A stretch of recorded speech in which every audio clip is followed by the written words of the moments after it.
Assalamualaikum warahmatullahi wabarakatuh. Bismillahirrahmanirrahim. Warahmatil Fatihah.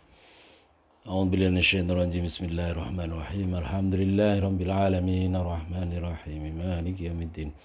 Iyyaka na'budu wa iyyaka nasta'in. Ihdinas siratal mustaqim. Siratal ladzina an'amta 'alaihim ghairil maghdubi 'alaihim waladdallin. Rabbi ighfirli wa liwalidayya wa lil mu'minina amin. Alhamdulillah wassalatu wassalamu ala rasulillah sayyidina Muhammadin wa ala alihi wa sahbihi wa mawalah. La hawla wa la quwata illa billahil aliyyil azim. Amma ba'du. Hadratul muhtaramin, pemirsa yang saya hormati, saya berdoa pada panjenengan sedaya dalam keadaan sehat walafiat, dalam keadaan berkah dan rahmat dari Allah Subhanahu wa taala. Amin. Kita akan melanjutkan di malam ke-17 ini dari materi kemarin terkait dengan warok atau wirai. Ternyata panjang sekali pembahasannya ataupun informasi yang disampaikan oleh Rasulullah SAW terkait sifat ataupun perilaku warok ini, yang intinya adalah seseorang senantiasa menghindari yang tidak jelas, menghindari syubhat atau tarkus syubhati. Karena apa? Khawatir jatuh kepada kondisi yang dilarang atau diharamkan oleh Allah. Kita akan membaca di halaman 99. Ini insya Allah 5 hari ke depan kata kita bisa ganti buku atau kitab. Kalau pemirsa punya usul silahkan tulis di komen ya, di komen di channel ini, usul kitab apa ataupun pembahasan tentang apa yang bisa kita kaji bersama-sama. Bismillahirrahmanirrahim. Ruwiya an Atta ibni Rabahin an ibni Umar radhiyallahu anhuma qala kuntu ashira asyrati rahtin fi masjid Rasulillah sallallahu alaihi wasallam. Ibnu Umar, Abdullah Ibnu Umar mengabarkan bahwa dia itu satu di antara 10 orang sahabat Nabi yang berada di masjid Rasulullah sallallahu alaihi wasallam atau Masjid Nabawi. Siapa 10 orang itu? Ada Abu Bakar, ada Umar, ada Uthman, Ali, Abdurrahman, ada Ibnu Mas'ud, ada Mu'adz, ada sahabat Hudzaifah, ada Abu Sa'id Al-Khudri, ada Abdullah bin Umar sendiri. 10 orang itu. Faja'a fatan minal ansari fasallama ala Nabi sallallahu alaihi wasallam. Tiba-tiba datanglah seorang pemuda dari Ansar. Pemuda Ansar ini datang dan uluk salam kepada kanjeng Nabi. Assalamualaikum, assalamualaikum ya Rasulullah. Tsumma jalasa faqala. Kemudian pemuda ini duduk lalu matur kepada kanjeng Nabi. Aturnya adalah ayyul mu'mini akiyasu. Ya Rasulullah, siapakah seorang mukmin yang dianggap cerdas, limpat itu siapa ya Rasulullah? Qala. Nabi langsung jawab, aktsaruhum lil mauti dzikran wa ahsanuhum lahu isti'dadan qabla an yanzila bihi. Orang yang cerdas adalah orang yang paling banyak ingat akan kematian. Orang yang paling bagus, paling baik persiapannya untuk kematiannya itu sebelum datangnya kematian itu. Ulaika humul aqyas. Itulah orang-orang yang cerdas, orang-orang yang cerdik. Tidak bicara terkait dengan IQ-nya berapa, tidak ya. Tapi IQ sekolah atau tidak itu tidak dihitung oleh Nabi. Tapi bagaimana sikap seorang terhadap kematian, bagaimana persiapan seorang untuk bekal, menyiapkan bekal untuk kematian yang pasti datang itu. Tsumma sakatal fata. Lalu diam. Pemuda itu dapat jawaban dari Nabi, diam. Wa aqbala ala Nabi sallallahu alaihi wasallam, kemudian Nabi Muhammad sallallahu alaihi wasallam menghadap kepada kami. Ataupun yang tadinya jagungan dengan pemuda itu, beliau menghadapkan wajahnya kepada para sahabat itu. Lalu beliau pidato begini, qala ya ma'syaral muhajirin wal ansar, khamsu khisalin idza tulitum bihin wa a'udzu billahi an tutrikuhunna. Wahai teman-teman muhajirin, teman-teman ansar, ada 5 kondisi. Jika kalian nanti menghadapi 5 hal, 5 cobaan ini, dan aku berlindung kepada Allah agar kalian tidak mendapati atau menemukan ataupun mengalami 5 bencana ini. Yang pertama adalah lam tadharil fahishatu fi qaumin hatta yu'linu biha illa fasha fihim at-ta'un wal auja' allati lam takun fima madat min aslafihim alladzina mabu. Yang pertama, jika kejahatan, kemaksiatan sudah mendominasi kehidupan suatu kaum, maka pastilah akan timbul berbagai macam penyakit, berbagai macam bencana yang belum pernah dialami oleh generasi terdahulu. Na'udzubillah min dzalik. Ta'un. Kanjeng Nabi pernah menghadapi wabah ini, sebagaimana kita saat ini menghadapi wabah namanya corona ini. Tuntunan stay at home dan membatasi orang adalah juga disampaikan oleh Rasulullah Muhammad sallallahu alaihi wasallam. Jadi yang daerah terdampak wabah harus dikunci, tidak boleh untuk keluar masuk, transfer manusia maupun barang, sebenarnya seperti itu.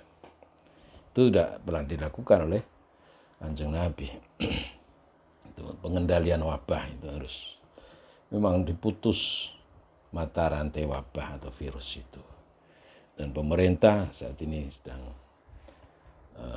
gencar-gencarnya kampanye, dan kita semua sebagai warga negara harus mengikuti apa yang menjadikan instruksi dari yang berwenang. Itu warga negara yang baik, tidak nekat, tidak nantang aturan dan seterusnya. Itu pertama. Walam yanqudul mikyal wal mizan, walam yanqusul mikyal wal mizan illa ukhidhu bisinin wasyiddatil mu'nah wa juri sultanu alaihim.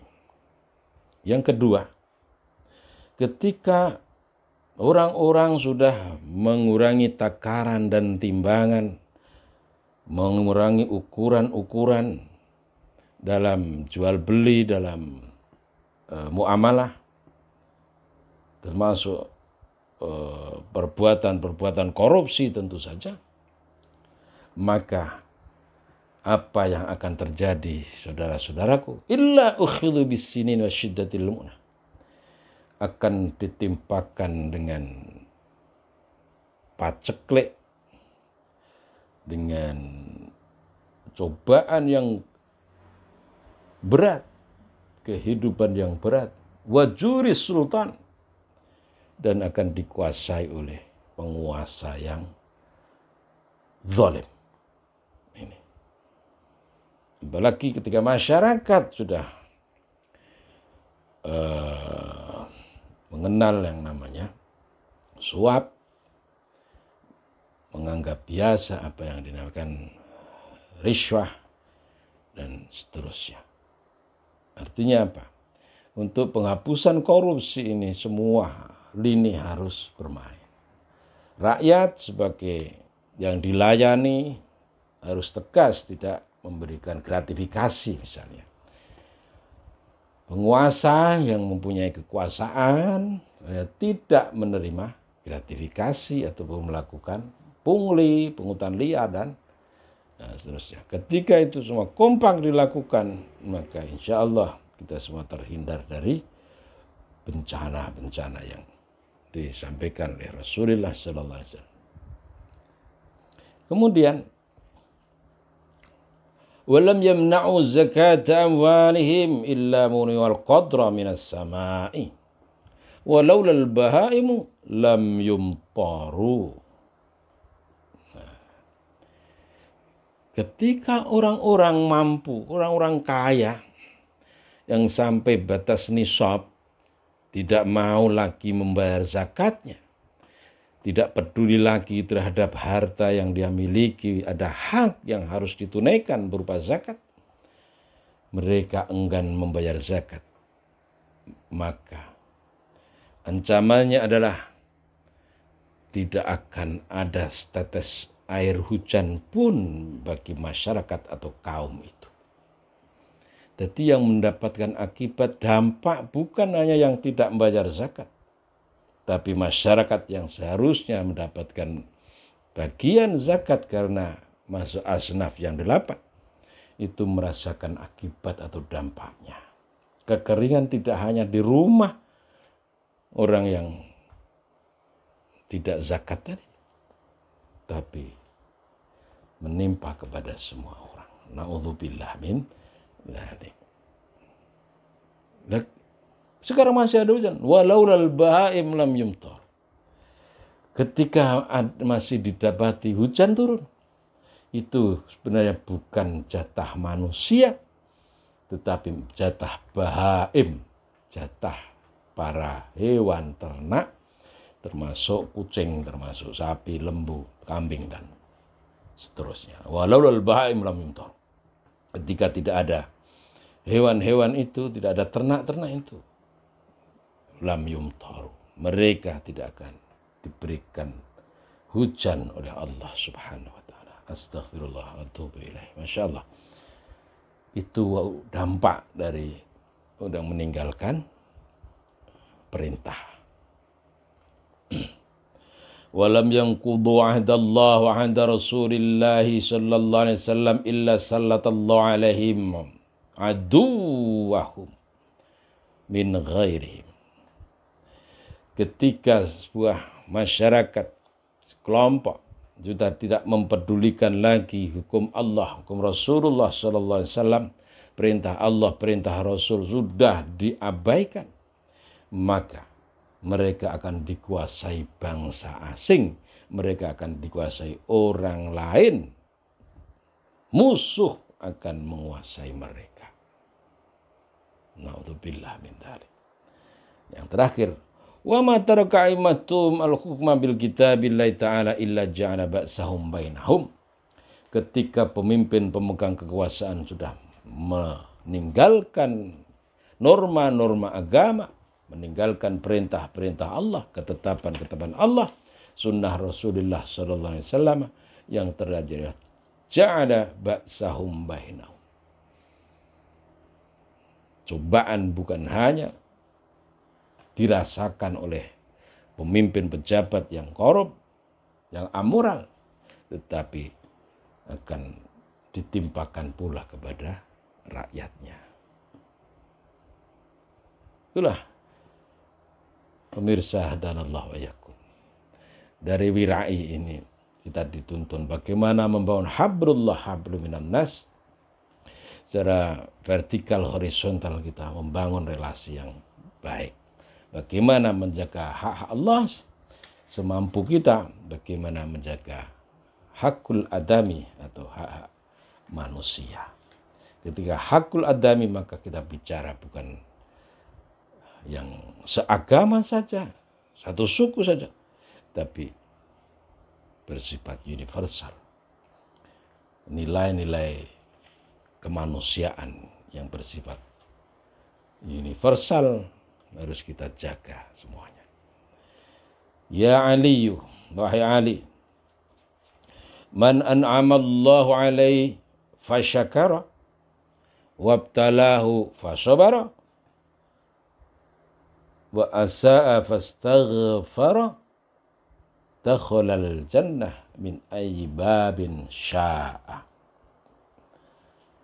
Wahai Ali, ada orang, baik laki maupun perempuan, mendapatkan nikmat atau diberi nikmat oleh Allah Subhanahu wa taala, fasyakara, lalu dia bersyukur.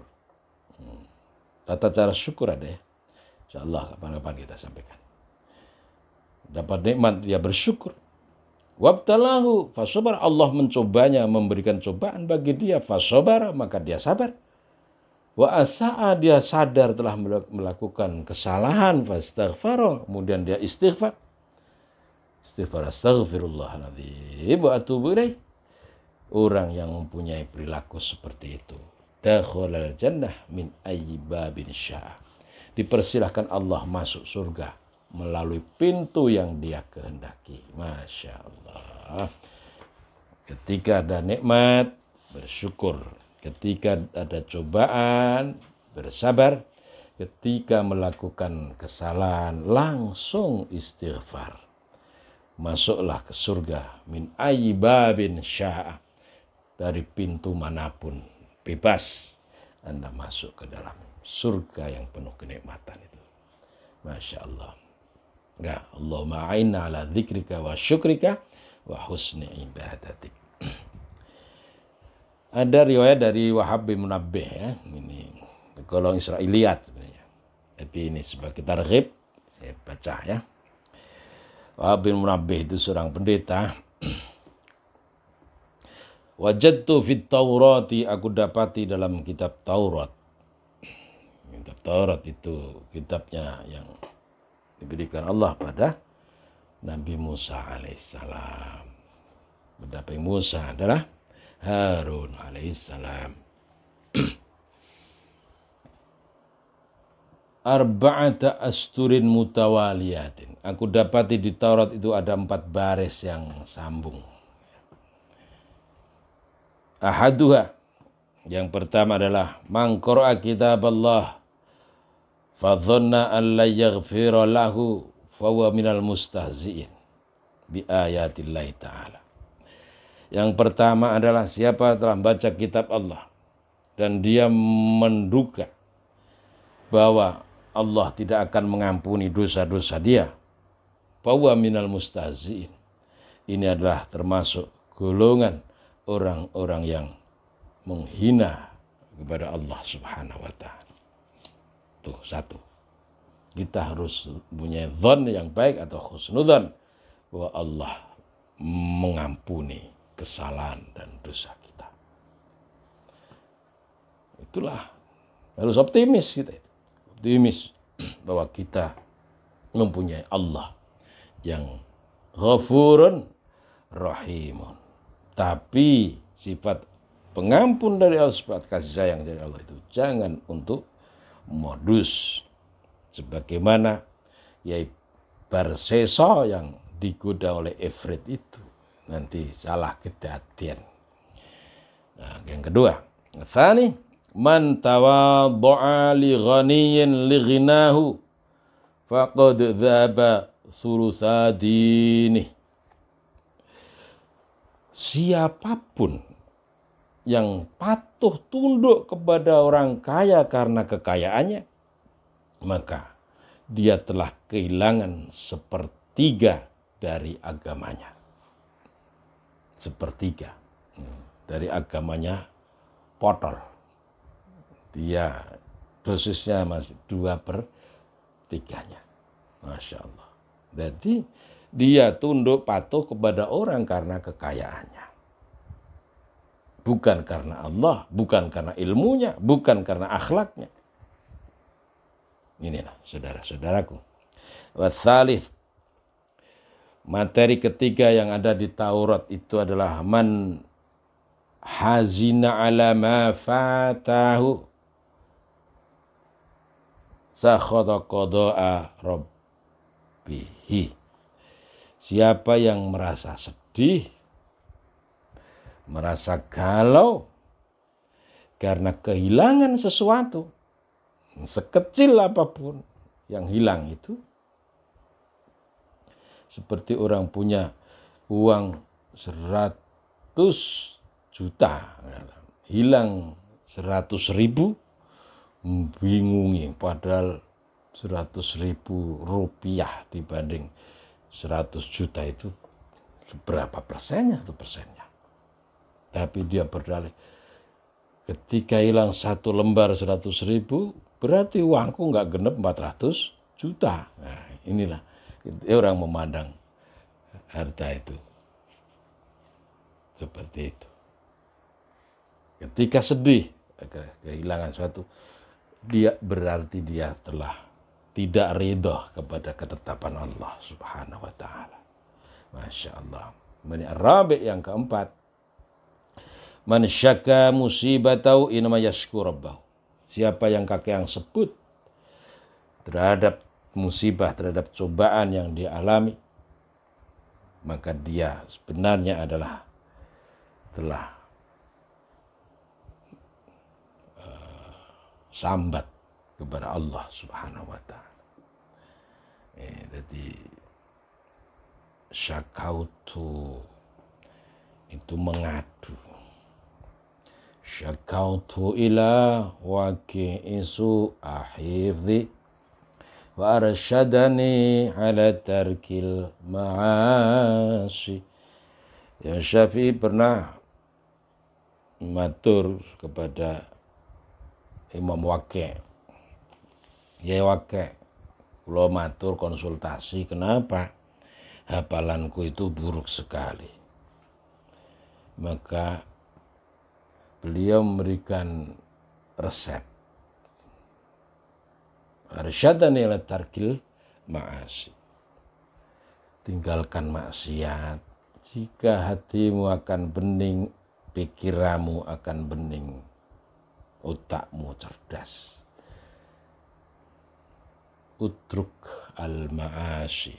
Tinggalkan maksiat, tinggalkan dosa. Qala alaihi salatu wassalam, inna a'dhamal jazai ma'a'dhamil bala'i. Sesungguhnya sebesar-besarnya balasan itu tergantung kepada besar kecilnya cobaan. Ketika cobaan makin besar, dia sabar, maka dia mendapatkan pahala yang besar. Inna Allah Ta'ala idza ahabba 'abdan, sesungguhnya Allah jika cinta kepada seorang hamba, ibtalahu, maka hamba itu dicoba oleh Allah, diuji oleh Allah. Wa idza sabara, jika diuji dan dia sabar, istabahu, wa idza radiya istafahu. Jika diuji itu dia sabar dan ridha, maka Allah akan jadikan dia sebagai hamba pilihannya. Masya Allah. Jadi tanda cinta Allah itu mencoba atau berikan ujian kepada kita semua. Ketika lulus, maka kita akan dinaikkan kelas oleh Allah Subhanahu wa ta'ala. Ya Ali, la tafrah. Jangan terlalu gembira, mengekspresikan kegembiraan yang berlebihan, wahai Ali. Innallaha la yuhibbul farihin. Allah tidak suka hal tersebut. Wa 'alaika bil husni, tapi tampakkanlah rasa susah. Wa innallaha yuhibbu kulla hazinin, karena sebenarnya Allah suka pada orang-orang yang hazin atau susah. Artinya apa? Kita diberikan formula oleh Rasulullah sallallahu alaihi wasallam untuk bersikap sedang-sedang saja. Al-iktisad, itu pun sedengan. Seperti itu. Ya Ali, ma min yaumin jadidin illa wa yakulu. Ali, setiap ada pergantian hari, besok hari Sabtu misalnya, besok hari Ahad misalnya, berarti setelah Sabtu ada hari baru namanya hari Ahad. Hari Ahad itu yakul, illa wa yakul, ya ibna Adam, hei anak Anda, hai manusia, ana yaumun jadidun, aku hari yang baru, aku adalah hari yang baru. Hari yang kemarin sudah kau tinggalkan. Ini hari baru. Wa ala amalika syahidun. Sadarilah wahai manusia, aku akan menjadi saksi terhadap aktivitasmu sehari ini.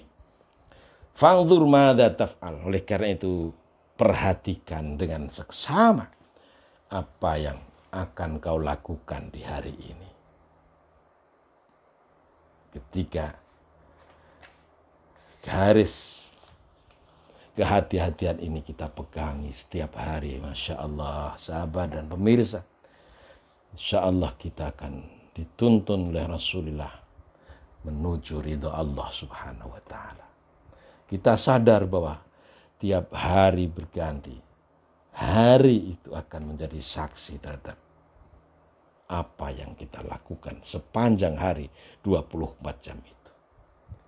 Ketika ini menjadikan kesadaran personal, ketika setiap orang mempunyai keinginan dan mempunyai tindakan yang baik, maka akan membangun dan membentuk masyarakat yang saling berbuat baik. Masyarakat sebagai anggota masyarakat, seseorang tidak akan rela bahwa orang lain itu merasa tidak nyaman akan kehadiran dan keberadaan kita.